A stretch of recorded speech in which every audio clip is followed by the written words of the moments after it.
Upcoming episode में आप देखने वाले हैं कि शिशुपाल के पास जरासंध के लिए एक संदेश भेजा जाएगा, जहां पर वो जरासंध को पढ़कर सुनाएगा, जिसमें लिखा होगा कि श्री कृष्ण बहुत जल्द उसकी नगरी में पधारने वाले हैं, क्योंकि वो पांडवों के राजसूय यज्ञ के लिए सज्ज हैं और वो यहाँ आकर उनसे अवश्य मिलेंगे।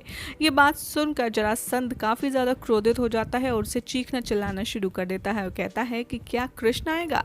वो जो युद्ध से भाग गया था, अब वो मेरे ही प्रजा में, मेरे ही राज्य में मुझे चुनौती देने आएगा। ठीक है, आने दो, मैं भी देखता हूँ कि आखिर क्या करता है वो यहाँ पर आकर और कैसे सब कुछ कर लेता है। यहाँ दूसरी तरफ आप देखेंगे कि श्री कृष्ण एक एक करके उनके पापों का घड़ा भरने का इंतज़ार कर रहे होंगे और ये जरासंध और शिशुपाल आपस में श्री कृष्ण के लिए बहुत अपशब्द बातें करेंगे, बहुत ही उल्टा सीधा कह रहे होंगे। वहाँ श्री कृष्ण एक एक करके उनकी गिनती करते हैं कि आखिर उनके पाप का घड़ा भरने में कितने पाप बचे हैं।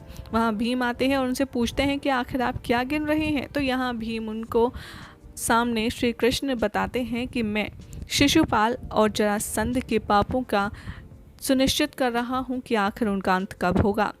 इसी के साथ भीम श्री कृष्ण के लिए फल लेकर आते हैं और उनसे कहते हैं कि कुछ तो ग्रहण कर लीजिए श्री कृष्ण, और श्री राधा कहाँ है?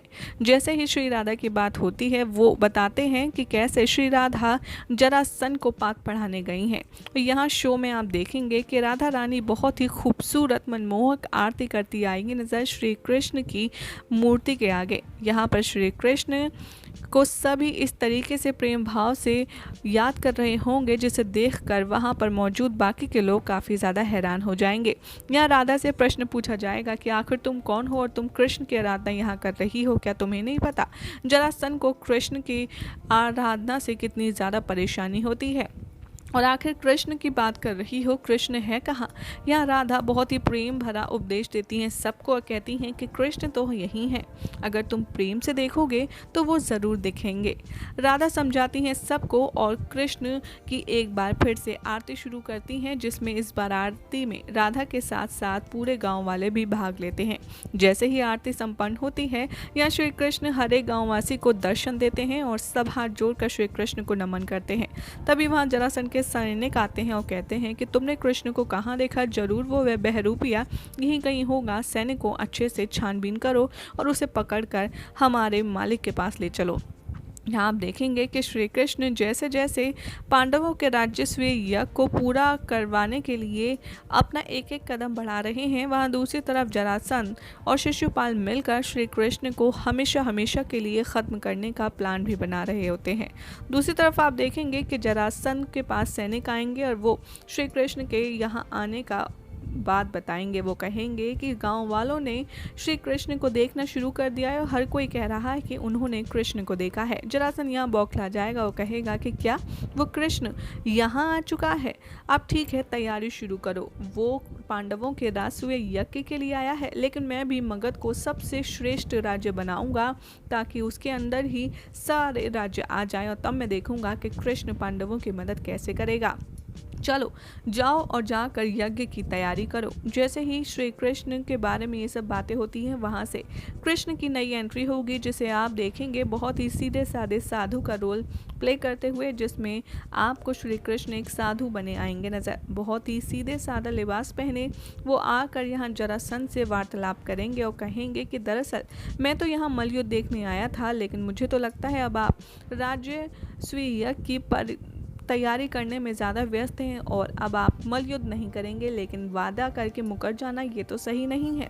जैसे ही श्री कृष्ण के बने मतलब उस पांडव के साहित्य में वो देखते हैं कि ये नया आ रहा आचार्य बोल रहा है, जरासंध को बहुत ज़्यादा गुस्सा आ जाता है। वो कहता है कि तुम ब्राह्मण कौन होते हो मुझे ये सिखाने वाले कि क्या सही है क्या गलत? मेरा जो मन करेगा वो मैं करूँगा, ये मेरा राज्य है। बात बहुत ज़्यादा बढ़ जाती है और यहाँ तक आ जाती है कि कृष्ण के ललकारते हैं जरासंध को कि क्यों ना तुम मल्लयुद्ध के लिए यहाँ पर पुकारो, क्योंकि कोई ना कोई तो अवश्य होगा जो तुमसे लड़ने का सक्षम रखता होगा और तुमसे जीतने का सामर्थ्य भी। यहाँ पर जरासंध सबको ललकारता है और कहता है कि आओ, किसी में दम है तो मुझसे लड़ाई करो। यहाँ पीछे से भीम निकल कर आते हैं और कहते हैं कि मैं तुमसे युद्ध करूंगा।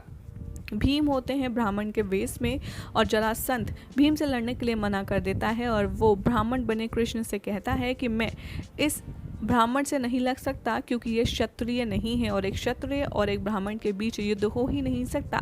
ब्राह्मणों से तो सिर्फ मुख का वार हो सकता है, शस्त्र का नहीं। यहाँ पर भीम को गुस्सा आता है। वो श्री कृष्ण बने ब्राह्मण की तरफ से कहते हैं कि ठीक है, अगर तुम यही कहना चाहते हो तो चलो तुम हमारे इस छोटे ब्राह्मण से कंपटीशन करके दिखाओ। वो तुमसे कुछ सवाल पूछेंगे, अगर तुमने उनका जवाब दे दिए तो मैं तुमसे पूरी प्रजा के सामने माफ़ी मांग कर यहाँ से चला जाऊँगा और अगर तुम हार गए तो तुम्हें मुझसे मल्लयुद्ध करना होगा। यहाँ पर श्री कृष्ण जरासंध से कुछ ऐसे सवाल पूछते हैं जिनका जवाब उसके पास दूर दूर तक नहीं होता और यहाँ कृष्ण की बार बार ज्ञान की बातें सुनकर जरासंध को चिढ़ होने लगती है और वो कृष्ण बने उस विद्वान पर जैसे ही हाथ उठाने वाला होता है, भीम उसका हाथ रोक लेता है और कहता है कि बहुत हुआ, अब तुम्हें युद्ध करना ही होगा।